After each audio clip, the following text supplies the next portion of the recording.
안녕하세요. 김사면 변호사입니다. 이번에 모 고등학교에서 학생들을 대상으로 법이란 무엇인지 그리고 어떻게 하면 법을 쉽게 배울 수 있는지와 관련된 강의를 하게 되었는데요. 이 내용이 수업에 참여하는 학생들 뿐만 아니라 다른 중학교 고등학생들 그리고 그동안 법을 너무나 멀게 느꼈던 성인분들도 알아두면 좋을 내용인 것 같아서 이렇게 영상을 만들어서 함께 공유를 해보고자 합니다.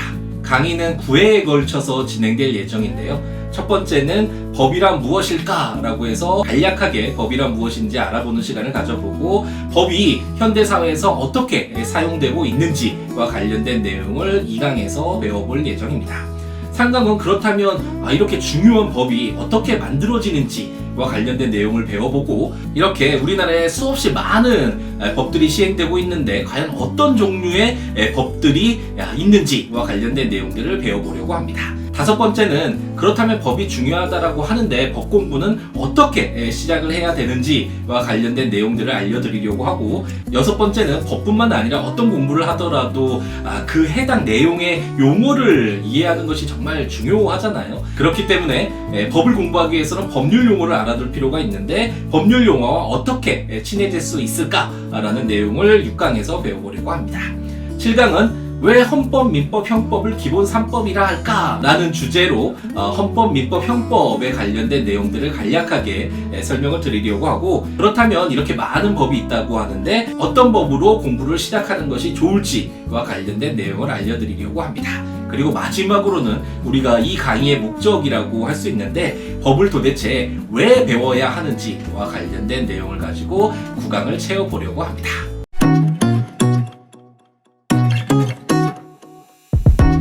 이제 첫 번째 시간으로 과연 법이란 무엇인지와 관련된 내용을 공부를 해보도록 하겠습니다.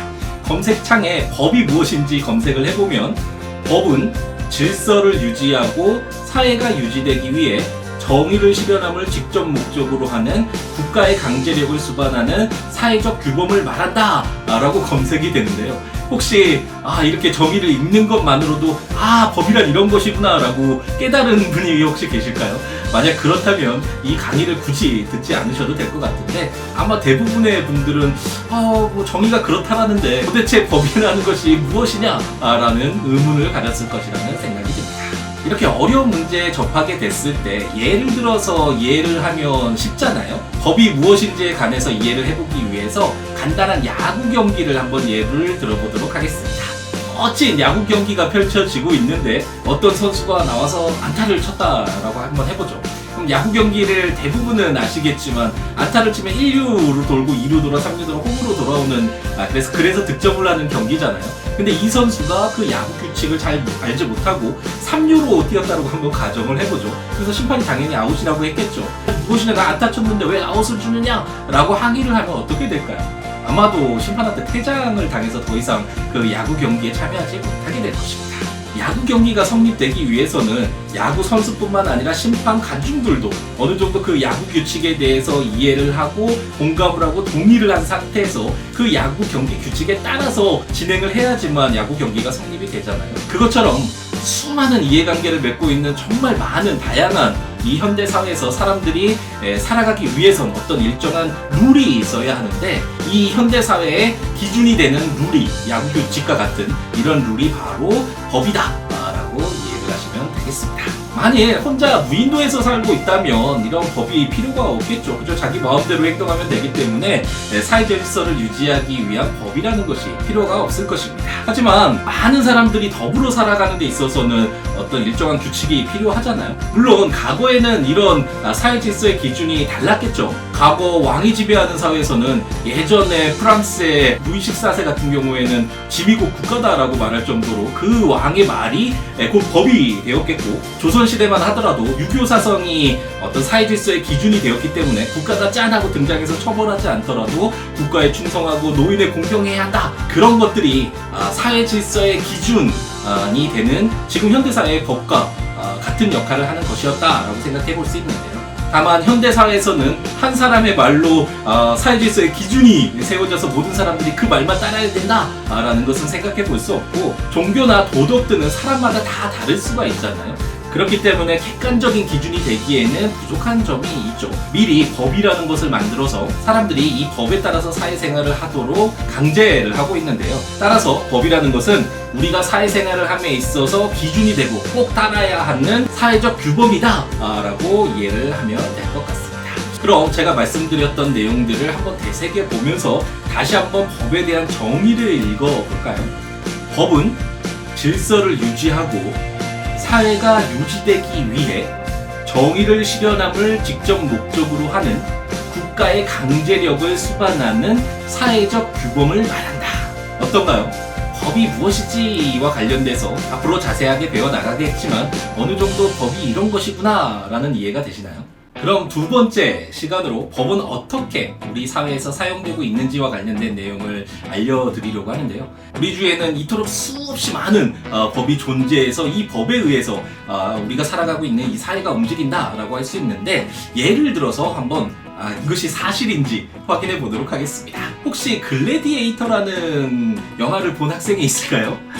로마 시대 모습을 잘 그리고 있는 굉장히 재미있는 영화인데요. 글래디에이터에서 시민의 지지를 얻지 못하는 인기 없는 황제였던 코모두스라는 이런 자가 나오는데, 코모두스가 모두가 존경하는 장군이었다가 노예로 전락해서 검투사가 된 막시무스라는 주인공이죠. 이 막시무스에게 질투를 느끼게 되거든요. 그래서 막시무스가 검투사로 너무나 멋진 모습을 보여주자 코모두스가 그를 죽이려고 하는데요. 비록 영화에서는 시민들이 막시무스를 살려라 라고 외쳐서 코모두스가 손가락을 위로 이렇게 해서 막시무스를 죽이지 못하게 되지만, 어쨌든 이 영화를 보면 황제가 있던 시기에는 황제의 손가락 표시만으로 한 사람의 목숨이 좌우되는 사회라는 것을 알 수가 있습니다. 지금 우리가 살고 있는 현대 사회로 한번 돌아와 보죠. 만약 예를 들어서 대통령의 지위를 위태롭게 하는 적이 나타났다. 그래서 대통령은 그를 죽이고 싶어 한다 라고 한번 가정을 해보겠습니다. 이런 상황에서 현대 사회에서도 대통령이 손가락을 아래로만 향하면 그 적을 죽일 수 있을까요? 아마도 우리는 그런 일은 있을 수 없다라고 웃고 넘길 텐데요.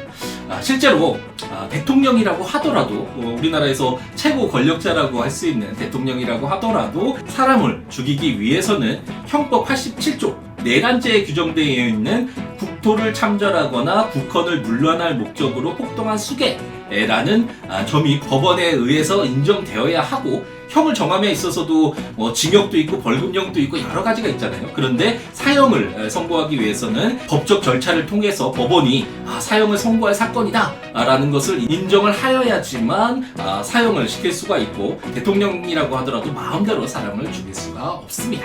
다른 예를 가지고 한번 생각을 해보죠. 요즘 코로나19로 인해서 우리 모두 어려운 상황에 처해 있죠. 국가가 코로나 확산을 막기 위해서 사람들을 서로 만나지 못하게 하고 저녁 시간에 그 시간도 제한을 해서 영업도 제한을 하고 있잖아요. 대한민국 제1조 제2항은 대한민국의 주권은 국민에게 있고 모든 권력은 국민으로부터 나온다 라고 규정을 하고 있고, 37조 제2항은 헌법에 규정되어 있는 불가침에 걸린 국민의 기본권에 대해서 국민의 모든 자유와 권리는 국가 안전보장, 질서 유지 또는 공공복리를 위하여 필요한 경우에 한하여 법률로서 제한할 수 있으며, 제한하는 경우에도 자유와 권리의 본질적인 내용을 침해할 수 없다 라고 규정하고 있는데, 따라서 국가가 아무리 비상상황이라고 하더라도 법률에 의하지 않고 마음대로 이런 국민의 권리를 제한을 할 수는 없다라고 할 수 있습니다. 이런 내용을 잘 알고 있는 정부가 마음대로 집합하지 마! 이런 집합금지 명령을 내렸을 리는 없겠죠. 간염병의 예방 및 관리에 관한 법률이라는 것이 있는데, 그 법률의 제49조를 보면 질병관리청장, 시도지사 또는 시청, 군수, 구청장이 간염병을 예방하기 위하여 집회 등 여러 사람의 집합을 제한하거나 금지하는 조치를 취할 수 있도록 규정을 하고 있고, 제77조 이하에서 보면 이를 이행하지 않는 경우 과태료나 벌금 등의 벌칙을 부과할 수 있다라는 기준을 두고 있는데요. 따라서 정부의 코로나19와 관련된 행정명령은 질서 유지 또는 공공복리를 위하여 필요한 경우에 법률로서 국민의 기본권을 제한하는 것으로 볼 수 있기 때문에 그 정당성을 인정받을 수 있는 그런 조치다. 그렇기 때문에 국민에게 마스크도 강제하고 몇 명 이상 사람이 모일 수 없다. 그리고 언제까지 영업을 해라. 이런 제한을 할 수 있는 것이다. 라고 이해를 하면 되겠습니다. 좀 어려운 내용이라고 할 수 있는데, 그렇다면 우리가 현실에서 쉽게 접할 수 있는 내용을 한번 예로 들어볼까요? 갑돌이가 등장을 하는데, 갑돌이가 자기 소유의 건물을 매도하는 계약을 체결했는데, 매도라는 것은 파는 것을 말하거든요. 매매 계약 이후에 갑자기 집값이 폭등하는, 요즘에 이런 현상들이 좀 등장을 했었죠. 이런 상황이 발생했다라고 한번 생각을 해보겠습니다. 갑돌이로서는 건물을 파는 계약을 체결하긴 했지만 조금만 더 늦춰서 팔았다면 훨씬 더 많은 돈을 받을 수 있었는데, 너무 억울하고 자기 스스로는 답답하고 잠도 안 오고 그럴 수 있잖아요. 그래서 을돌이에게, 그 건물을 산 을돌이에게 제가 한번 부탁을 해보자, 건물을 팔지 않겠다고 이렇게 한번 부탁을 해볼까 라고 이렇게 사정을 했다라고 한번 가정해 보겠습니다. 을돌이가 건물을 더 비싸게 팔고 싶다라는 그 심정은 알겠지만, 을돌이의 입장에서는 자신이 한 푼 두 푼 이렇게 돈을 모아서 그리고 대출까지 받아서 좋은 집 샀다라고 좋아하고 있는데, 갑작스럽게 갑돌이의 마음만으로 계약을 취소할 수 있다라고 한다면 그 건물을 산 을돌이로서는 여러 가지 피해가 발생할 수 있잖아요. 그렇기 때문에 갑돌이가 그런 주장을 했을 때 을돌이와 다툼이 있을 수밖에 없는데요. 목소리 큰 사람이 이긴다라는 그런 옛말에 따라서 목소리 크기로 이런 분쟁을 해결을 할 수는 없겠죠. 그렇기 때문에 이런 분쟁을 사전에 예방하기 위해서 민법이 규정을 하고 있는데요. 제 565조는 원칙적으로 계약을 체결한 이후에는 마음대로 계약을 파기할 수는 없지만, 계약 당시에 금전을 계약금 명목으로 상대방에게 교부한 때에는 당사자의 일방이 이행에 착수할 때까지 교부지 않는 일을 포기하고 수령자는 그 배액을 상환하여 매매 계약을 해지할 수 있다 라고 규정을 해서, 갑돌이가 을돌이로부터 받은 계약금의 2배를 을돌이에게 갑돌이가 지급을 하면 예외적으로 매매 계약을 해제를 해서 A 건물을 팔지 않을 수 있도록 갑돌이와 을돌이 사이에 이해관계를 조율하는 그런 규정을 민법에 두고 있습니다. 이처럼 우리가 살고 있는 이 사회는 법에 의해서 운영되는 사회다 라고 할 수 있는데요. 최근 공수처라는 기관이 설립된 것을 알고 있나요? 검찰의 권력이 너무나 크기 때문에 이를 제한할 필요가 있다라는 취지에서 공수처라는 기관이 설립이 되었는데, 이 기관도 마음대로 정부나 대통령이 만들 수 있는 것이 아니라 고위공직자범죄수사처 설치 및 운영에 관한 법률이라는 것이 제정되었기 때문에 설립될 수 있는 것이거든요. 이것처럼 대통령이나 국회나 법원이나 이런 국가기관도 헌법을 비롯해서 국회법, 법원, 조직법 이런 근거 규정이 있기 때문에 설치가 되어서 운영이 될 수 있습니다. 우리가 아무 생각 없이 마트에서 물건을 사잖아요. 이런 것도 모두 민법에 규정되어 있는 매매계약 규정에 따라서 권리와 의무가 발생하는 것이거든요. 그 외에도 아르바이트를 해서 일을 하고 급여를 받는 것도 근로기준법과 최저임금법이라는 이 법이 있기 때문에 사용자가 반드시 최저임금법 이상의 급여를 지급토록 강제를 하고 있어서 사용자가 마음대로 돈을, 아르바이트비를 적게 줄 수 없다라고 생각해 볼 수 있습니다. 영화 봄날은 간다라는 아주 오래된 영화인데, 영화를 보셨는지 모르겠네요. 그 영화를 보면 주인공이 사랑이 어떻게 변하니 이런 대사를 하는데, 하지만 결혼한 이후에도 사랑이 변해서 혼인관계가 유지되지 않을 수 있겠죠. 연인관계는 당연하고, 헤어지고 싶다고 해서 마음대로 헤어질 수는 없고, 이것도 법에 의해서, 특히 민법에 의해서 이혼이라는 법적 절차를 밟아야지만 혼인관계가 종료될 수가 있거든요. 또한 우리가 저 사람 어떤 싫은 사람이 있으면 저 사람 감옥에 보내야 돼 라고 이렇게 아무리 소리쳐도 그 사람이 감옥에 가서 징역형을 받을 수 있는 것이 아니라, 형법상 범죄가 성립되는 구성요건에 해당되는 위법행위가 있고, 이것을 법원의 판단을 통해서 징역형을 선고받아야지만 내가 너무나 싫은 그 사람이 감옥에 가서 이 사회로부터 격리가 될 수 있습니다. 우리가 살고 있는 이 사회가 법에 의해서 운영되고 있는 사회다라는 것이 실감이 나시나요? 그렇다면 현대사회를 운영하는 이토록 중요한 법이 어떻게 만들어지는지를 알 필요가 있겠죠. 우리가 세계사를 배우다 보면 프랑스 법률가인 몽테스키웨가 삼권 분립을 주장했다라는 그 내용을 공부를 하게 되는데요. 군주정과 같이 황제라는 특정 인에게 권력을 집중하는 것이 아니라 입법권, 사법권, 행정권을 다른 기관에 부여해서 상호 견제와 균형을 통해서 국가 권력이 독점되는 것을 막자라는 취지로 몽테스키웨, 시험 문제에 나올 수 있기 때문에 이 몽테스키웨가 주장을 했다고 하죠. 근데 국가 대부분이 이런 몽테스키웨의 삼권 분립의 정신에 의해서 헌법이 규정되어 있어서 이렇게 운영이 되고 있는데, 우리나라도 국회에 입법권이 주어져 있기 때문에 국회가 법을 만들고, 그 만들어진 법을 적용해서 분쟁을 해결하는 사법권, 법을 만든다라는 그 권한이 바로 사법권이라고 할 수 있거든요. 이 사법권이 법원에 있고, 이러한 법과 예산 등을 통해서 정책을 집행하는 행정권이 있잖아요. 이런 행정권은 대통령과 정부가 갖도록 이렇게 3권이 분리되도록 규정이 되어 있는데, 다만 최근에는 사회가 워낙 다양하고 복잡하잖아요. 그렇기 때문에 국회만이 법을 만드는 것이 아니라 행정권을 가지고 있는 대통령과 정부도 어느 정도 법을 만드는데 일정한 기여를 하도록 이렇게 규정되어 있습니다.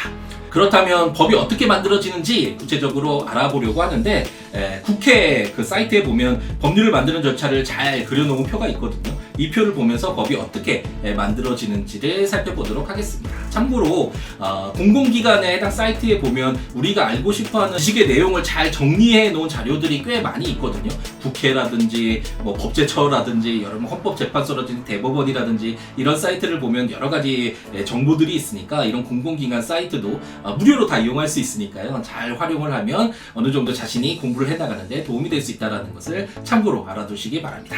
우선은 행정부에서 관여되는 그 법률 제정 절차는 이후에 배워보도록 하고, 국회에서 법을 만드는 절차를 한번 살펴보도록 하겠습니다. 우선은 어떤 법률안이 제출이 되어야 되겠죠. 국회의원 10인 이상이 찬성을 하면 그 법률안을 제안을 할 수가 있거든요. 그렇다면 그 법률안을 통과를 시킬 것인지를 이제 심의가 시작된다라고 생각을 하시면 되겠고, 방금 전에 말씀드렸던 것처럼 정부가 이제 법률안을 제안을 할 수 있는데, 그것은 이제 이후에 보도록 하겠고요. 이렇게 국회에서 국회의원 10인 이상이 찬성을 해서 이렇게 법률안이 제안이 되면 이제 위원회에 회부를 하게 되거든요. 너무나 방대하니까 국가의 사무라는 것이 모든 국회의원들이 모든 내용들을 다 파악할 수 없기 때문에 전문적인 그런 분야별로 소위원회를 두고 있거든요.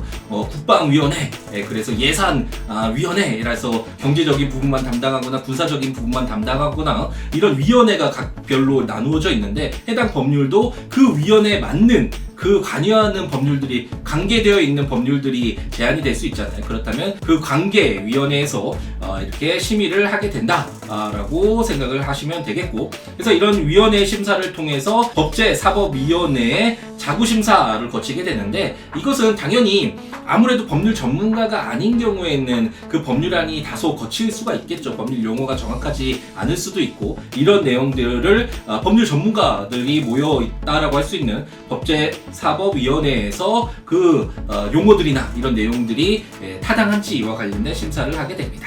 그래서 이제 결국 본회의의 의결을 받아야지만 법률안이 확정이 되는데요. 이렇게 모든 국회의원들이 모여서 재적의원 가반수의 출석과 출석의원 가반수의 찬성으로 이제 법률안이 의결이 되면 통과가 돼서 이제 법률이 제정되거나 개정된다라고 생각하시면 되겠습니다. 이제 이후에는 형식적인 절차라고 할 수 있는데요. 비록 법률 제정은 국회에서 하지만 이런 법률안이 확정이 되면 이것이 이제 정부에 이송이 돼서 대통령이 이제 그 공포를 해서 시행이 되게 되는데, 이것은 좀 구체적인 내용이라고 할 수 있는데, 대통령이 그 법률안을 받은 이유로, 국회로부터 받은 이유로 이 법률안이 시행되면 안 되겠다라고 생각을 할 수도 있겠죠. 행정부와 입법부, 국회 간의 견제와 균형이라는 원리에 따라서. 그래서 행정부에서 그 대통령이 그 법률안에 대해서 이의를 제기해서 다시 한번 검토를 해달라라는 요구를 할 수 있다 라는 것을 알아두시고, 다만 그렇다고 하더라도 좀 더 많은 국회의원이 찬성을 한다면, 재적의원 3분의 2 이상의 찬성이 있다면 그 거부를 했다고 하더라도 국회 입법권은 좀 더 우선시 돼서 법률안이 통과돼서 이렇게 법률이 시행될 수 있다라고 생각을 하시면 되겠고, 이렇게 진행돼서 대통령이 법률안을 받은 날로부터 15일 이내에 일반적으로 공포를 하고, 공포한 날로부터 20일 내에 특별한 사유가 없으면 법률로서 효력이 발생해서 지금 우리가 접하고 있는 이런 법률들이 시행이 되고 있는 것이다 라고 이해를 하면 되겠습니다. 이제 우리가 법이 만들어지는 그 절차까지 공부를 했는데, 과연 우리나라에서 시행되고 있는 법이 어떤 종류의 법이 있을까라는 궁금증이 생기죠. 앞서 이야기해 드린 바와 같이 현대사회가 너무나 복잡하고 이해관계가 너무나 많이 얽혀 있잖아요. 그렇기 때문에 국회에서 만드는 이 법만으로는 좀 부족한 점이 있거든요. 그래서 정부가 법률안을 제안을 할 수 있도록 하고 있고, 그 외에도 다양한 행정적인 처리를 위해서 법률보다는 다소 약한 법이다 라고 할 수 있는 행정명령을 제정해서 시행할 수 있도록 규정을 하고 있습니다. 행정명령은 일반적으로 법률의 위임을 받아서 법률 내용을 구체화하는 내용으로 만들어지거든요. 그런 행정명령으로서는 대통령령, 총리령, 부령 이런 뭐 법무부나 뭐 국방부 여러 가지 부서들이 있잖아요. 그런 장관들의 이름으로 이제 시행이 되는 부령들 이런 행정명령들이 있는데 아무래도 각부 장관보다는 총리가 높잖아요. 그래서 총리령이 부령보다는 높다라고 할 수 있겠고 국무총리보다 대통령의 지위가 높기 때문에 대통령령이 그 총리령이나 부령보다는 우월한 지위를 갖는다 라고 생각을 하시면 되겠고, 다만 이런 행정명령들 대통령령, 총리령, 부령은 국회에서 만든 법보다는 하위 법령이기 때문에 그 법의 내용에 반하는 위반되는 내용을 담을 수는 없다라고 이해를 하시면 되겠습니다. 그럼 이런 법령들이 어떤 모습인지 한번 살펴볼까요? 예를 들어서 국가배상법이라는 것을 한번 살펴보면 이 국가배상법이라는 것은 국가가 잘못한 행위를 했을 때 국가가 배상 책임을 지도록 하는 그런 내용들을 담고 있는 법이거든요.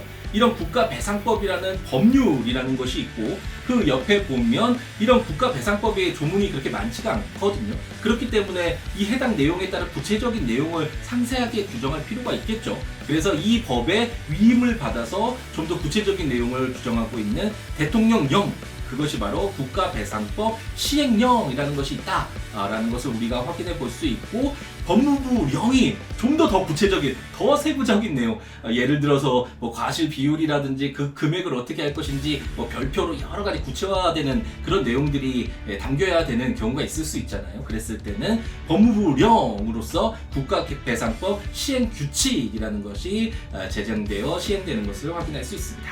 이것을 보더라도 법이라는 것은 국가배상법, 그리고 대통령령이라는 것은 시행령, 그리고 부령이라는 것은 시행규칙, 총리령도 아마 시행규칙일 텐데 총리령은 그렇게 많이 확인이 안 되고 각부 부령으로서 시행규칙이 많긴 한데요. 어쨌든 이렇게 법, 시행령, 시행규칙, 그래서 법과 행정명령이 만들어져서 시행이 되고 있는 것이구나 라고 이해를 하시면 되겠고, 그러면 지금까지 배운 내용을 토대로 해서 정리를 해보자면 법이라는 것은 국회가 의결을 하는데, 다만 이 법률안을 만드는 것은 국회와 정부가 법률안을 제안을 해서 국회가 의결을 해서 법을 만들고, 이 법의 어떤 구체적인 내용들을 담은 행정명령들이 대통령령, 총리령, 부령으로 만들어진다. 다만 이 행정명령들은 대통령령, 총리령, 부령은 이 법에 위반되는 내용을 담을 수는 없다. 이런 우열관계가 있다라고 이해를 하시면 되겠습니다. 참고로 이런 국회 입법 절차 외에 행정명령, 방금 전에 우리가 공부를 했죠. 이 행정명령이 만들어지는 과정은 어떤가 궁금할 수 있는데, 이 표를 보면 한국법제연구원에서 표로 만들어진 그 내용을 가지고 왔는데요. 행정기관에서 이런 행정명령에 관련된 법령안을 제안을 하면 관계기관에서 그와 관련된 내용을 담당하는 기관에서 협의를 하고 이렇게 법령을 제정해서 시행하겠습니다 라는 입법 예고를 하게 되고, 이러한 내용이 타당한지에 대해서 규제심사를 하게 되겠죠. 어느 정도의 법령의 체계가 갖추어지면 법제처의 심사를 거쳐서 차관회의와 국무회의, 그리고 대통령의 서명을 받아서 이러한 내용이 이제 법제처를 통해서 국회에 제출이 된다. 우리가 앞서서 그 국회 법률안을 제안할 수 있는 것이 국회의원 10인 이상의 그런 법률안이 만들어져서 찬성을 얻어서 제안이 될 수도 있고, 정부가 법률안을 제안할 수 있다라는 내용을 배웠잖아요. 이것처럼 관계기관에서 여러 가지 이런 검토를 거쳐서 법률안이 만들어져서 국회에 제안이 되는 것이다 라고 이해를 하시면 되겠습니다. 지금까지 법이란 무엇이고 법이 현대사에서 어떻게 운영이 되고 있으며 이런 법률이 어떻게 만들어지고 어떤 종류의 법들이 만들어져서 시행되고 있는지와 관련된 내용을 공부를 했는데요. 그렇다면 이렇게 중요한 법 알겠다, 공부를 해야겠다 라는 생각이 들었는데 어떻게 법 공부를 시작해야 하는지 의문이 들기 때문에 이와 관련된 내용을 설명을 드리도록 하겠습니다. 아마도 대부분의 분들이 법이 어떻게 생겼는지조차 알지 못하실 텐데요. 저도 사법고시를 준비를 하기 전에는 법이 어떤 모습인지 전혀 알지 못했죠. 우리가 어떤 내용을 알기 위해서는 어떤 모습인지는 최소한 알아야 하잖아요. 그렇기 때문에 법이 과연 어떤 모습인지를 확인하는 것이 우선적으로 법 공부를 위해서 선행될 필요가 있겠습니다. 앞서 대통령과 부령 공부를 할 때 눈치 빠른 학생은 이미 알아챘을 수도 있을 것 같은데 이런 법들을 국가법령정보센터라는 곳에서 확인을 주로 합니다. 물론 법이라는 것이 이제 법전, 예전 영화나 드라마에서 많이 나오는데 요즘에 잘 나오는 것 같진 않네요. 이렇게 두꺼운 법전 들고 이렇게 안경 쓴 학생이 공부하는 그런 내용들 많이 나오잖아요. 이런 법전을 통해서도 확인할 수 있고 다른 사이트에서도 확인하거나 여러 가지 법을 확인할 수 있는 그런 곳이 있긴 하지만 법제처에서 만든 국가법령정보센터라는 이 사이트가 우리나라에서 시행되고 있는 법을 모두 확인해 볼 수 있기 때문에 굉장히 편리하거든요. 그렇기 때문에 앞으로는 법이 어떻게 생겼는지, 법뿐만 아니라 행정명령인 법령이 어떻게 생겼는지 궁금하다라는 생각이 들면 국가법령정보센터라는 이 사이트를 활용해서 알고 싶은 법이 어떻게 생겼는지 그 내용부터 우선 확인해 보는 것이 필요하겠습니다.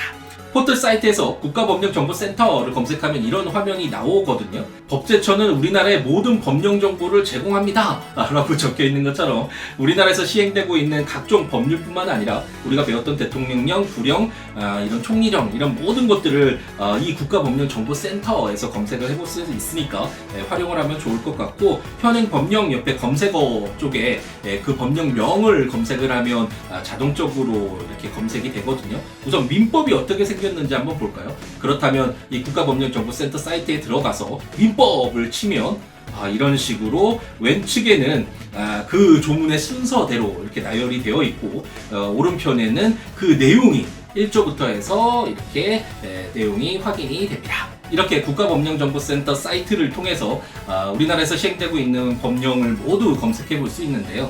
민법만 하더라도 1조부터 1118조까지의 방대한 조문이기 때문에 당연히 이런 내용을 알 수는 없겠죠. 하지만 이런 내용은 알지 못하더라도 우리가 들어본 적이 있음직한 헌법, 민법, 형법 이런 법률이 있다는 것은 어느 정도 들어보셨잖아요. 뭐 근로기준법, 주택임대차보호법 여러 가지가 있을 텐데 이런 법령들이 어떻게 과연 생겼는지 얘를 우선 확인을 해보고 법 공부를 시작하는 것이 필요하겠습니다. 이제 법 공부를 하기 위해서는 법이 어떻게 생겼는지를 우선 확인해 볼 필요가 있다. 여기까지 우리가 알게 되었는데요. 우리가 어떤 공부를 함에 있어서는 그 해당 내용의 용어를 아는 것이 굉장히 중요하잖아요. 제가 참 부끄러운 이야기긴 한데 고등학교 때까지 수포자였거든요. 수학이 이상하게도 수학만 보면 너무나 복잡하고 어려워서 쳐다보기도 싫더라고요. 그래서 수학을 포기하고 결국 고등학교를 졸업하고 지금까지 흘러왔는데, 최근에 세상을 이해해보기 위해서는 물리학을 공부를 해봐야겠다라는 생각이 들더라고요. 그래서 물리학 책을 딱 폈는데 이 물리학 책을 보니까 다 수학 용어로 정리가 되어 있더라고요. 그래서 수학을 공부하지 않는 이상 세상을 이해할 수는 없겠구나 라는 생각이 들어서 이제 고등학교 수학을 그때부터 공부하기 시작했는데요. 그때는 그렇게 학생 때는 공부하기 싫었는데 수학이 다시 공부하니까 너무 재밌더라고요. 특히 뭐 루트라든지 로그라든지 미분이라든지 적분이라든지 이런 용어 자체가 사실 정확하게 어떤 건지 알지 못하는 상태에서 공부를 하니까 너무나 어렵게 느껴지고 힘들어서 이렇게 수포자가 됐던 것 같은데, 그런 용어들을 정확히 이해를 하고 접근을 하니까 수학도 굉장히 정말 재미있고 매력적인 학문이구나 라는 것을 새삼 느끼게 되었습니다.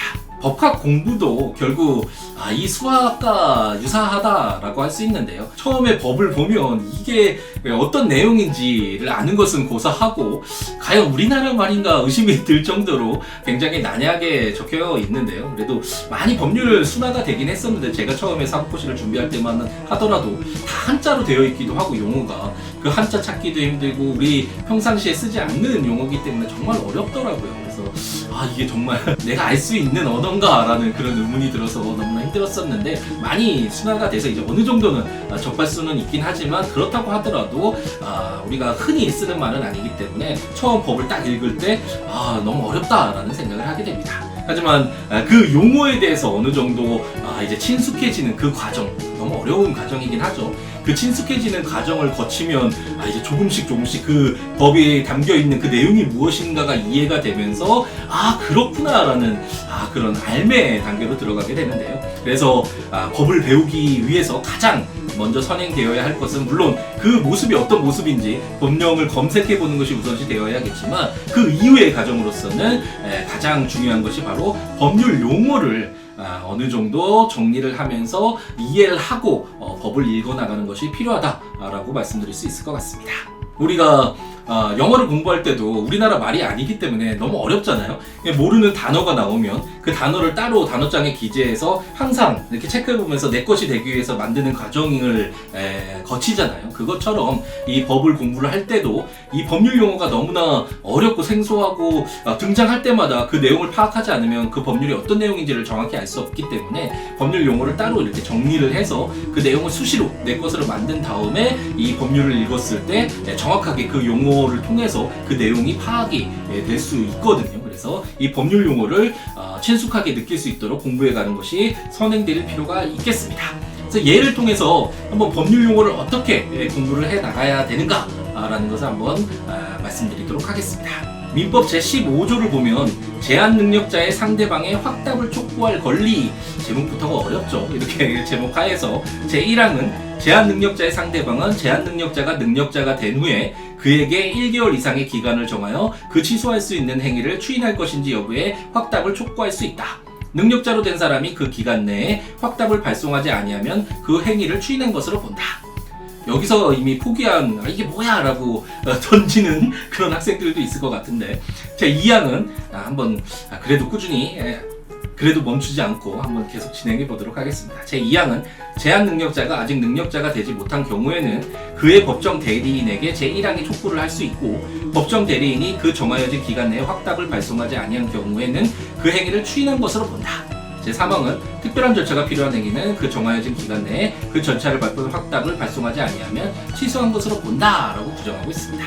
이 내용을 그냥 읽어나가면 나 읽었다 라는 자기만족 외에는 아무것도 없는 것이 없겠죠. 이 내용이 무엇이냐면 민법을 공부를 하면 민법의 주체 중에서 미성년자와 피성년 후견인, 피한정 후견인, 피특정 후견인이라고 해서 제한 능력자, 그래서 어떤 보호가 필요한 그런 주체들을 상정해 두고 이런 능력자들을 보호하는 규정을 두고 있거든요. 그런데 이런 제한 능력자라고 해서 법률 행위를 했는데 무조건 취소할 수 있다, 보호해야 한다 라고 한다면 그 거래 상대방이 피해를 입을 수 있겠죠. 그래서 그 거래 상대방을 보호하기 위해서 이런 규정을 들고 있는데 예를 들어서 이해를 하면 약간 쉬울 것 같습니다. 성년으로 보아도 손색이 없는 17세의 갑돌이가 고가의 오락기기를 사러 왔고 상점 주인이 아무런 의심이 없었겠죠. 너무 성인 같아 보였기 때문에 그 오락기기를 팔았다라고 한번 가정을 해보죠. 이랬을 때 민법에 의하면 미성년자가 제한 능력자이기 때문에 그 오락기기의 매매 계약을 취소할 수 있도록 규정을 하고 있거든요. 그런데 상점 주인으로서는 이제 오락기기 팔았다. 그래서 그 돈 뭐 이렇게 사용을 하고 다 이제 안심하고 있었는데 갑자기 이렇게 취소할 수 있다. 라고 한다면 상점 주인으로서는 너무나 피해를 입을 수가 있잖아요. 그래서 상점 주인이 과연 이 매매 계약을 유지할 거예요? 아니면 취소할 거예요? 라고 빨리 이 어떤 불분명한 이런 상황을 빨리 벗어나고 싶은 그런 심정이겠죠. 그래서 그런 상점 주인을 보호하기 위해서 15조를 규정하고 있거든요. 그렇기 때문에 위의 예에서 상점 주인이 만약 갑돌이가 성년이 되었다면 갑돌이에게 그리고 만약 갑돌이가 아직도 미성년자라면 갑돌이의 부모님에게 한 달 정도 생각해 본 뒤에 갑돌이가 그 오락기계 산 매매 계약을 취소할지 여부를 알려주세요 라고 물어볼 수 있는 그런 규정이다 라고 이해를 하시면 되겠습니다. 이 내용도 좀 쉽지는 않죠. 그래서 이런 내용들도 알긴 알아야지만 제가 말씀드리고 싶은 것은 이런 내용인 것은 알았다 라고 하더라도 이 조문을 다시 보면 취소할 수 있는 행위를 추인할 것인지를 물을 수 있다. 추인이라는 것이 뭘까? 그리고 만약 확답을 발송하지 않은 경우에는 그 행위를 추인한 것으로 본다. 추인한 것으로 본다라는 게 뭘까? 이런 내용들이 정확하게 그 법률 용어의 내용을 알지 못하면 우리가 파악을 할 수 없거든요. 그래서 이런 추인이라는 것, 그리고 추인하는 것으로 본다라는 것, 이런 것들을 법률 용어로 따로 정리를 해서 수시로 확인을 하면서 이런 용어들을 내 것으로 만들어서 법률을 읽어나갈 필요가 있다라는 말씀을 드리고 싶습니다. 그래서 추인이라는 것은 불안정한 법률 행위를 이후에 보충해서 확정적으로 유효하게 하는 일방적 의사 표시를 말하는데요. 굉장히 어렵죠. 이 용어를 적어놨더라도 이게 무슨 말인지라고 의심이 될 수도 있을 것 같은데 아까 그 예에서 갑돌이가 부모님 동의 없이 오락기기를 구매를 했기 때문에 미성년자의 법률 행위는 보호할 필요가 있어서 취소할 수 있다 라는 설명을 드렸죠. 이게 취소할 수 있는 취소할 수 있다는 건 그 효력이 바뀔 수 있는 것이잖아요. 그래서 이런 불안정한 법률 행위였지만 상점 주인이 확답을 해달라라는 그렇게 묻는 것에 따라서 갑돌이의 부모님이 답변을 하지 않는다면 확정적으로 유효한 행위가 되어서 더 이상 5조를 근거로 갑돌이의 매매 계약을 취소할 수 없게 하는 그런 행위가 바로 추인이다 라고 생각을 하시면 되겠습니다. 추인한 것으로 본다라는 것은 확답 발송을 하지 않았긴 했지만 그러한 무응답이 있으면 추인을 한 것으로 처리하겠다 라는 그런 의미거든요. 그래서 뭐뭐로 본다라는 것은 간주라고 하는데 갑돌이의 부모님의 무응답이 있으면 실제로 취소할 의사가 있었다는 등의 다른 증거가 있더라도 추인의 효력이 번복되지 않도록 하는 그것으로 그냥 추인한 것으로 처리를 해버리는 그런 것이 바로 본다라는 간주 규정이다라고 생각하시면 되겠고, 굉장히 어려운 내용인데 이런 내용들을 그래도 따로 이렇게 정리를 해서 법률 용어를 정리를 해서 계속 살펴봐야지만 이 조문들을 봤을 때 그 내용이 이해가 되거든요. 만약 이런 내용들을 정리를 하지 않고 보면 이런 내용이구나라고 어렴풋이는 알 수 있겠지만 추인할 것인지 확답을 촉구한다라는 거, 행위를 추인하는 것으로 본다, 이런 것이 정확히 어떤 의미인지를 파악하기가 어려울 수가 있습니다. 그래서 처음에는 조금 쉽지 않은 과정일 수 있는데 이런 법률 용어들을 따로 정리해서 정확히 이해하는, 친숙하게 느껴질 수 있을 정도로 이렇게 정리를 해 나가는 과정이 필요하다라는 말씀을 드리고 싶고, 이렇게 법률 용어들을 수시로 접하다 보면 이렇게 법이 그렇게 어렵지 않구나라는 생각이 들 수 있거든요. 제가 올해 목표가 2021년을 시작하면서 칸트의 3대 비판서, 혹시 3대 비판서가 무엇인지 아는 분이 계실까요? 순수 이성 비판, 실천 이성 비판, 판단력 비판이 칸트의 정말 위대한 3대 비판서라고 할 수 있는데, 이 비판서를 한번 읽어보자 라고 생각을 하고 책을 폈는데 그 책에 나와 있는 선험적, 직관, 이성, 지성, 판단력, 이런 용어가 도대체 무엇을 의미하는지 도무지 알 수가 없더라고요. 그래서 정말 전혀 이해할 수가 없어서 이걸 내가 책을 읽고 있는 것인지 딴 생각을 하고 딴 세상에서 살고 있는 것인지 의문이 들 정도로 힘들었는데, 그 용어들을 어느 정도 정리하고 그 의미를 파악하면서 다시 책을 읽어보니까 이해가 되더라고요. 여러분들도 당연히 법을 처음 접했을 때, 처음 법률을 읽으면 이것은 내가 공부할 내용이 아니야 라고 이렇게 던져버리고 싶은 심정이 생길 거라는 건 충분히 이해할 수 있는데, 잠시 그 어려움을 이겨내면서 그 법률 용어, 중요한 내용들을 따로 정리를 해서 용어를 이해한 후에 그 법률을 다시 읽어보면 정말 처음과 후가 다를 수가 있거든요. 그런 어떤 성취감도 느껴보면서 이렇게 점차 법과 친해지는 그런 과정을 거쳤으면 좋겠습니다. 그렇다면 얼마나 많이 바뀌었는지 15조를 한번 다시 읽어볼까요? 빠르게 한번 읽어보겠습니다. 제한 능력자의 상대방의 확답을 촉구할 권리. 제1항, 제한 능력자의 상대방은 그 상점 주인이죠. 제한 능력자가 능력자가 된 후에, 갑돌이가 성인이 된 후에 그에게 1개월 이상의 기간을 정하여 그 취소할 수 있는 행위를 추인할 것인지, 그 불확정한 그 법률 행위였던 오락기계를 사고판 매매 계약을 완전히 더 이상 취소하지 못하게 확정적인 법률 행위를 할 것인지의 여부의 확답을 촉구할 수 있다. 능력자로 된 사람이, 갑돌이가 그 기간 내에 확답을 발송하지 아니하면 그 행위를 추인한 것으로 본다. 추인한 것으로 본다라고 해서 추인이 비록 없었지만 이제 추인이 있었으니까 더 이상 취소하지 못하게 처리하겠다 라는 의미구나라고 우리가 이해를 할 수 있습니다. 어떤가요? 처음 법률을 읽었을 때와 지금 읽었을 때 차이가 있나요? 우리가 지금까지 법이 얼마나 중요한 것인지, 현대사회에서, 그리고 이 법들이 어떻게 만들어지는지, 어떤 종류의 법이 있는지, 그리고 법을 공부를 할 때 어떻게 시작을 해야 되는지, 그리고 법률 용어가 참 법을 공부하기 위해서 중요한 것이구나 라는 내용까지 배웠는데요. 이제 헌법과 민법과 형법을 기본 3법이라고 부르거든요. 그래서 왜 이렇게 중요하게 우리가 이 법들을 보는 것일까? 라는 의문이 들죠. 그와 관련된 간략한 설명을 드리려고 합니다. 우리가 고등학교에서 공부할 때도 국영수를 중요하다라고 하잖아요. 물론 다른 과목도 다 중요한데, 그래서 국영수를 중요하게 보는 이유는 물론 여러 가지가 다양하게 있겠지만, 어쨌든 우리가 흔히 중요하다라고 생각하는 과목이 있기 마련인데, 법에 있어서는 헌법, 민법, 형법이 바로 국영수와 같다라고 생각하시면 되겠습니다. 그럼 헌법, 민법, 형법이 왜 이렇게 중요한지 간략하게, 정말 너무나 방대한 내용이어서 이런 것들을 쉽게 설명을 드리기가 어려운데, 그 조문들이 어떤 내용을 담고 있는지를 간략하게 설명드리면서 이런 것이다 라는 대략적인 그림만 그려드릴 수 있도록 설명을 드리도록 하겠습니다. 우선 대한민국 헌법이라고 해서 헌법이 최상위법이라는 그런 이야기는 한번 들어보셨는지 모르겠네요. 다른 법률보다 우월한 법이거든요. 우리가 방금 전에 공부했던 법에 어떤 위반되는 내용들이 대통령령이나 부령이나 통일령으로 만들어지면 안 된다, 우열 관계가 있다라는 설명을 드렸는데, 그것처럼 법들 중에서도 헌법이 최고법이다 라고 생각하시면 되겠고, 이 헌법에 의해서 모든 국가 사회 질서 그리고 국가의 방향이 정해지기 때문에 이 헌법에 위반되는 내용들의 법은 제정될 수 없다 라고 생각하시면 되겠고, 헌법은 보면 이제 전문이 있고, 전문을 보면 오른쪽에 전문이 나와 있긴 하죠. 예전에 사법고시를 준비할 때 이런 전문도 외우고 했었는데, 유구한 역사와 전통에 빛나는 우리 대한민국 국민은 3.1운동으로 걸릴 때 대한민국 뭐 이렇게 읽어나가는, 한번 읽어보시면 좋은 내용이구나 라고 생각이 들 텐데 한번 읽어보시면 되겠고, 이 전문가 이제 총강, 국민의 권리와 의무, 그리고 그 이후부터는 이제 국회, 정부, 법원, 헌법재판소 이런 내용들이 나오거든요. 이것이 어떤 의미냐면, 총강이라는 것은 이제 대한민국이 민주공화국이다, 그리고 이런 주권이 누구에게 있는지, 영토와 국민과 관련된 이런 대략적인 내용을 정해둘 필요가 있잖아요. 그것이 이제 총강이 담겼고, 헌법에서 개인적으로, 그리고 뭐 저뿐만 아니라 대부분의 법학자들이 인정을 하겠지만 가장 중요한 내용이 제2장 국민의 권리와 의무장이라고 할 수 있거든요.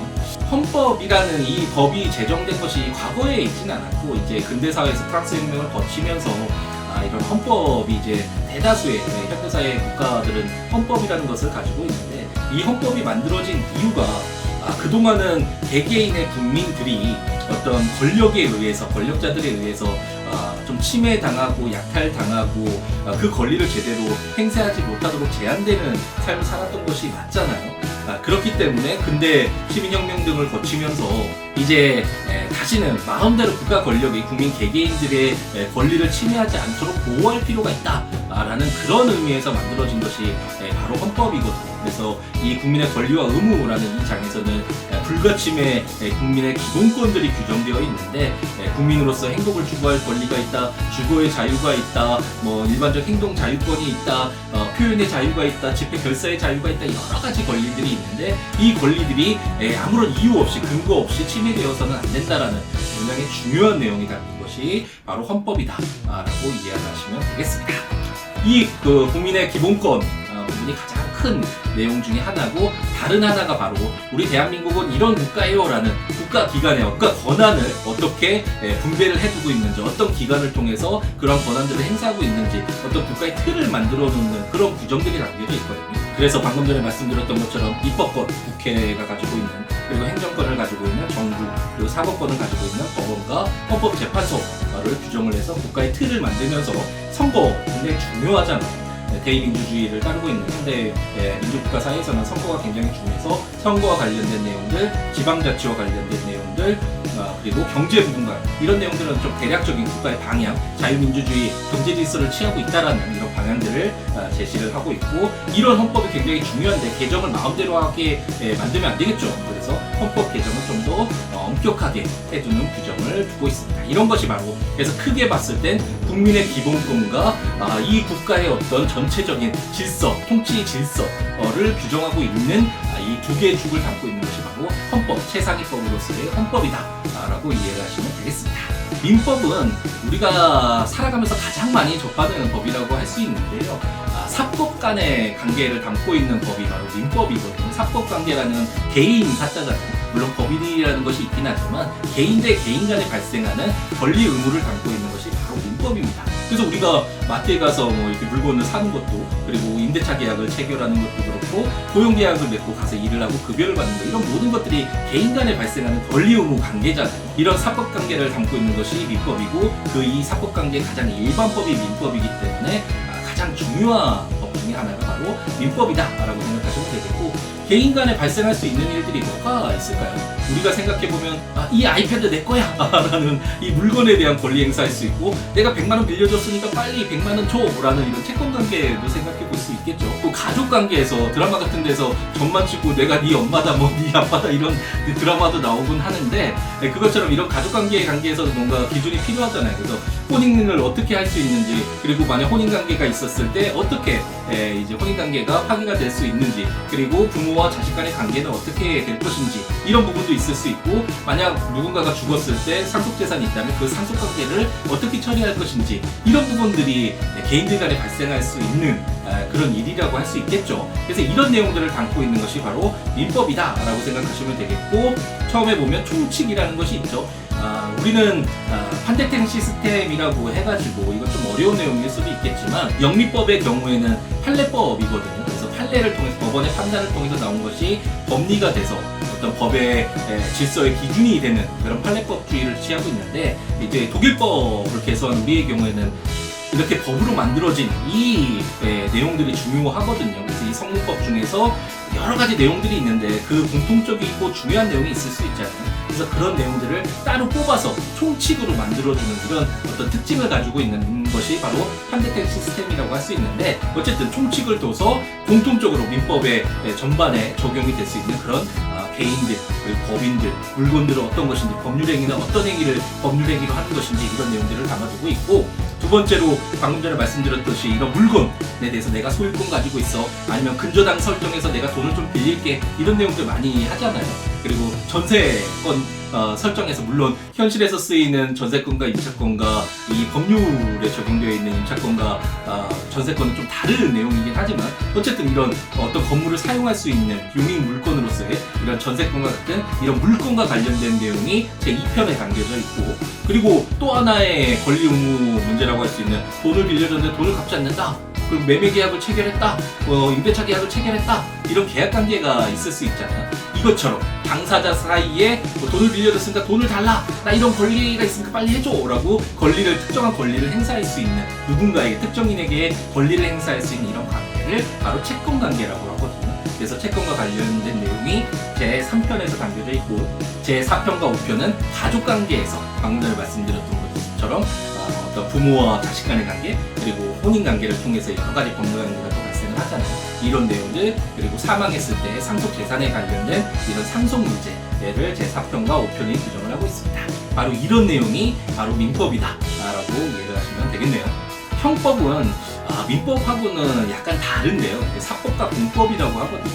사법은 방금 전에 말씀드렸던 것처럼 개인들 간의, 개인사자, 개인들 간의 법률 관계를 다루고 있는 것인데 반해서, 공법은 국가가 등장을 하게 됩니다.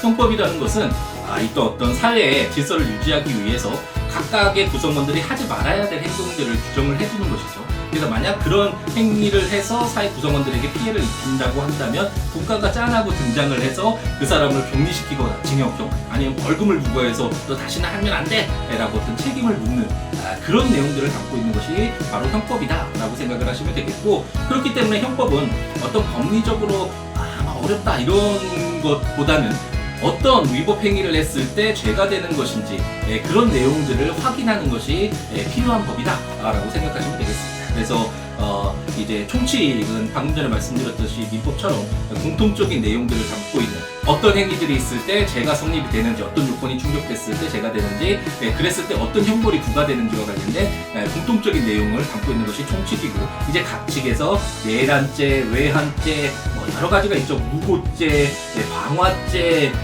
통화에 관한 죄, 문서에 관한, 문서 위조와 관련된 죄, 도박죄도 있고요. 살인죄, 낙태죄, 유기죄, 체포 강도죄, 협박죄, 주거침입죄, 절도사기, 횡령 배임, 이런 송괴죄, 여러 가지 이런 죄가 있잖아요. 그래서 이런 각각의 죄들의 구성 요건에 해당되는 행위가 있습니다. 그래서 타인의 재물을 절취하는 자, 그랬을 때 타인, 그리고 재물이라는 것이 무엇인지, 절취라는 것이 무엇인지, 이런 내용들을 확인을 해볼 필요가 있거든요. 그래서 그런 행위를 위반했을 때 국가가 등장해서 너 이런 형벌 받아야 돼!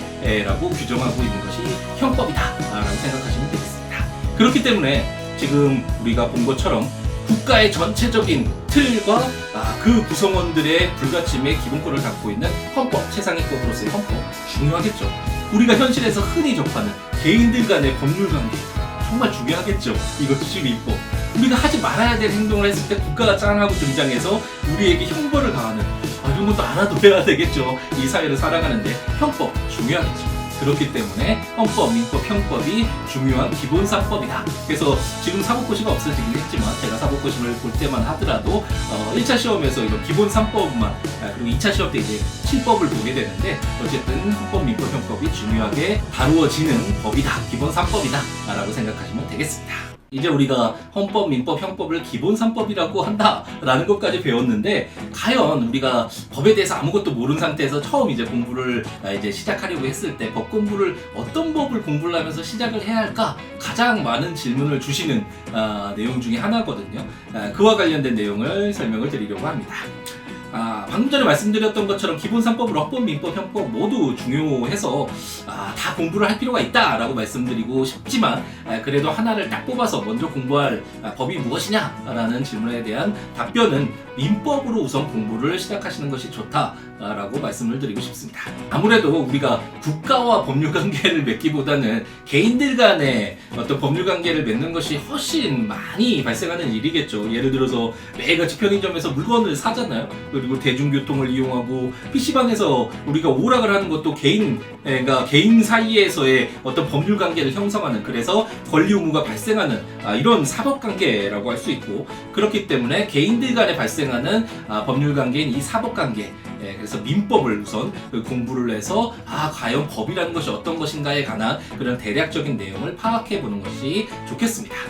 특히 민법은 사법의 일반법이라고 해서 다른 법률에도 영향을 많이 미치거든요. 그래서 예를 들어서 민법에 규정되어 있는 미성년자를 정하는 기준, 그리고 18세죠. 그리고 주소를 어떻게 정하는지, 날짜 계산을 어떻게 하는지, 이런 내용들이 다 민법에 담겨 있는데 다른 특별법에 이런 내용이 없기 때문에 민법의 규정들을 가져다가 적용해서 쓰게 됩니다. 그렇기 때문에 민법을 공부를 하면 대략적으로 사법관계의 다른 법률들을 접하는 데 있어서도 굉장히 유리하다라고 말씀드릴 수 있을 것 같습니다. 그리고 방금 전에 말씀드렸던 것처럼 민법은 1118개의 조문이라고 말씀드렸죠. 방대하잖아요. 그래서 이 민법을 차근차근 조문들을 공부를 해 나가다 보면 리걸 마인드라는 것이 만들어지는 것을 느낄 수 있게 됩니다. 리걸 마인드라는 것은 법적인 사고 능력이라고 할 수 있는데, 민법을 계속 이제 읽어 나가서 공부를 해 나가다 보면 이거는 무언가 법에 어긋나는 행위인 것 같은데 라면서 사회 현상을 바라보는 눈이 생기게 되고, 어떤 계약을 체결함에 있어서는 계약서를 꼼꼼하게 읽어보면서 이 계약 내용은 나중에 법률적으로 문제가 발생할 수 있을 여지가 있으니까 수정을 해야겠는데 라는 등으로 이제 법률 행위를 함에 있어서 주의를 기울이게 되죠. 이처럼 사법의 일반법, 우리 역사적으로 봤을 때도 가장 먼저 생긴 법, 그리고 가장 오랜 기간 동안 수많은 사례를 통해서 형성된 인간의 지혜라고 할 수 있는 것이 바로 민법이라고 할 수 있기 때문에 이 민법을 공부를 하다 보면 법에 대해서 어느 정도 이해를 하고 내 것으로 만들어가는 그런 기회가 생기지 않을까 생각을 해봅니다. 제가 예전에 유튜브 영상에서 하루에 15분 1년 안에 민법 정복하기라는 매우 자극적인 영상을 만들어서 올린 적이 있는데요. 그 영상에서 말씀드린 것처럼 하루에 15분 정도 투자를 해서 민법을 1년 동안 읽어보는 것으로 법 공부를 시작하는 것이 어떨지 제안을 드려봅니다. 방금 전에 우리가 민법 제15조를 읽어보았던 것처럼 하루에 15분 동안 3개의 민법 조문을 읽는 것이 그렇게 오래 걸리지는 않거든요. 물론 그냥 법조문을 읽어서는 우리가 아까 읽어보았듯이 어떤 내용인지 알 수가 없지만 법이 어떤 내용을 담고 있는지를 소개해주는 자료들이 많이 있으니까요. 저도 함께 있는 민법이라고 해서 이제 함께법 시리즈를 전자책으로 발간을 하고 있고, 블로그에 이렇게 무료로 올려놓고 있으니까 그런 내용들을 참고하셔도 이 법조문이 어떤 내용을 담고 있구나 이해를 할 수가 있거든요. 그렇게 법조문을 읽어나가면서 내용을 어느 정도 파악해가는데 하루에 3개 조문 아니면 한 15분 정도 걸릴 수 있는데, 이렇게 15분 동안 3개 조문을 1년 동안 꾸준히 읽어나가면 대략적으로 1000개가 넘는 조문을 읽게 되거든요. 근데 민법 조문 중에서는 동일한 내용, 준용 규정이라고 해서 읽지 않아도 되는 조문들도 있기 때문에 그런 것들 생략하다 보면 1년 안에 민법 전부를 한번 읽어볼 수 있는, 하루에 15분만 투자해서 민법 전부를 읽어볼 수 있지 않을까 생각을 해봅니다.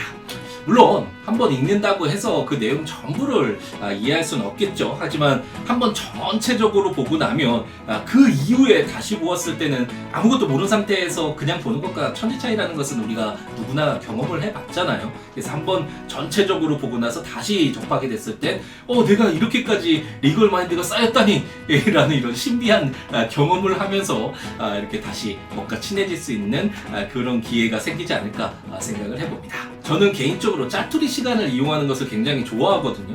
책상에 몇 시간씩 앉아서 이렇게 공부하는 체질이 아니기 때문에 버스나 지하철을 이렇게 타고 다니면서 이 짜투리 시간을 이용해서 공부를 주로 하게 되는데, 신기하게도 10분, 20분 정도의 시간인데 이 내가 하고 싶었던 그 공부 내용을 꾸준히 멈추지만 않고 그 시간이라도 매일같이 해나가면 신기하게도 어느 정도의 시간이 지나서 되돌아보면 내가 이런 내용들을 다 알고 있네 라고 내 몸속에 이 공부 내용이 체화되어 있네 라는 것을 느끼게 되더라고요. 그러니까 여러분들도 15분으로 무슨 법을 완벽하게 이 민법을 어떻게 다 읽어 이렇게 단정 짓지 마시고 15분만 일상으로 내가 꼭 해야 되는, 하루 속에서 해야 되는 일로서 만들어서 멈추지 않고 꾸준히만 한다면 정말 적은 노력으로 민법 전체 1118개의 방대한 점을 한번 읽어보는 이런 어떤 위대한 일을 할 수 있지 않을까 생각을 해봅니다. 그렇게 민법 한 번을 다 읽고 나면 방금 전에 말씀드렸던 것처럼 리걸 마인드가 쌓여서 앞으로 사회생활을 해나가는데도 굉장히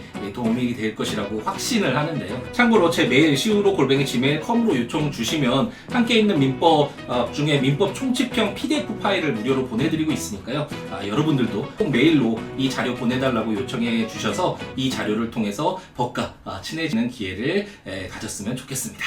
드디어 마지막 강의네요. 우리가 법이란 무엇인지 검색을 해서 읽어봤는데 처음에 무슨 말인지 전혀 몰랐죠.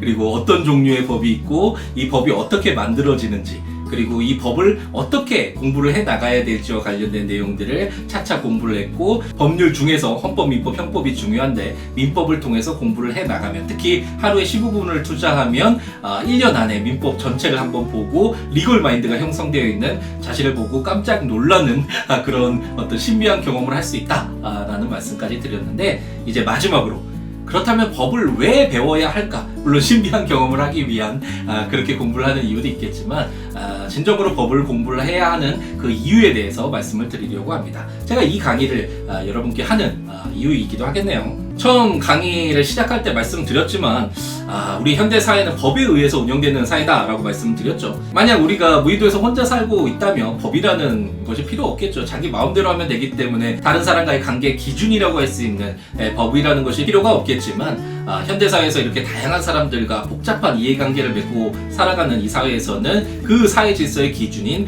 법이라는 것을 알 필요가 있고, 첫 번째 강의에서 말씀드렸던 예에서 야구 경기에서 야구 룰을 모르면 결국 불리한 판정을 받고 그 경기에서 퇴장당하게 되잖아요. 그것처럼 우리 현대사회를 살아감에 있어서 이 사회의 질서, 기준, 룰이라고 할 수 있는 이 법을 모르면 제대로 이 사회에서 살아갈 수 없어서 불리한 판정을 받아서 피해를 보는 일이 발생할 수밖에 없다라고 말씀드릴 수 있겠습니다. 요즘 아들이 아빠에게 틀딱이다라는 이야기를 하던데, 틀딱이 무슨 의미인지 아시나요? 대부분 다 아실 것 같은데, 그래서 이런 너무 추상적이고 고리타분한 이야기 말고 현실적으로 법을 배우면 뭐가 도움이 되느냐라는 질문을 주실 수 있겠죠. 좀 더 구체적으로 어떤 도움이 되는지 한번 생각을 해볼까요? 우선 법을 배우면 자신이 선택해서 할 수 있는 일의 폭이 넓어진다라고 말씀드릴 수 있겠습니다. 혹시 미국의 메이저리그 대표적인 슈퍼 에이전트인 스캇 보라스를 아는 학생이 있으실까요? 예전에 박찬호 선수는 아실까요? 메이저리그에서 뛸 때 유명을 했던 그런 에이전트로서 유명한데, 지금도 유명하고, 역시 틀딱인지 모르겠지만 어쨌든 이분도 변호사 출신이거든요. 이처럼 스캇 보라스 외에도 이제 우리나라에서도 이제 에이전트 제도가 프로야구에서 생긴 것으로 알고 있는데, 대부분이 변호사 출신이 많이 하더라고요. 이것처럼 어떤 업종을 선택을 하든 그 업종에서 성취를 이룬 사람들을 보면 법에 대해서 이해를 하고 있는 변호사 출신의 법률 전문가들이 굉장히 많이 있거든요. 왜 그럴까를 한번 생각을 해보면, 만약 여러분이 멋진 아이디어를 가지고 벤처 기업을 세우려고 한다고 가정을 해보겠습니다. 물론 가장 중요한 것은 그 아이디어가 어떤 것인지, 정말 성취 가능성이 있는 것인지가 중요하겠죠. 하지만 회사를 설립하는 것은 모두 상법에 규정이 되어 있기 때문에 이에 어긋나는 방식으로 기업을 설립조차 할 수 없거든요. 또한 아이디어를 실현시키는 데 있어서 각종 투자 계약이나 생산 계약, 판매 계약 등 수많은 법률 행위가 있게 되겠죠.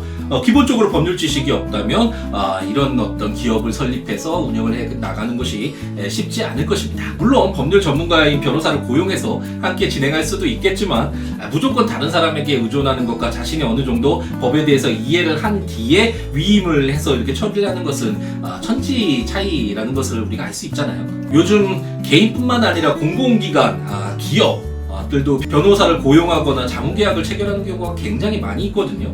그 이유는 비록 업무 영역이 다른 것으로 보이지만 그 운영 자체가, 업무 자체가 법에 규정되어 있는 바에 따라서 행해지기 때문에 그 업무 처리가 위법한 것은 없는지 항상 검토가 필요하기 때문에 이런 변호사를 고용하거나 자문계약을 체결하는 경우가 많습니다. 이처럼 앞으로 여러분이 어떤 일을 선택을 하든 법과 헤어질 수는 없습니다. 업무와 관련된 부분뿐만 아니라 일상을 살아가는 데 있어서도 법은 항상 여러분 곁에 남아있죠. 여러분이 결혼을 해서 신혼집을 구할 때 주택임대차보호법을 알지 못한다면 임차인으로서 보호받을 수 있는 권리를 누리지 못하게 되잖아요. 그리고 여러분이 직장생활을 할 때 근로기준법을 알지 못한다면 부당하게 사용자로부터 불리한 처우를 받더라도 그것이 잘못된 것인지 알 수 없겠죠. 예전엔 법 없이 살 사람이야 라는 이런 말이 있을 정도로 오히려 법을 아는 것이 무슨 문제가 있는 것처럼 여겨지기도 했었는데요. 하지만 지금 우리가 살고 있는 이 사회는 법을 가까이 두지 않고서는 도저히 살아갈 수 없는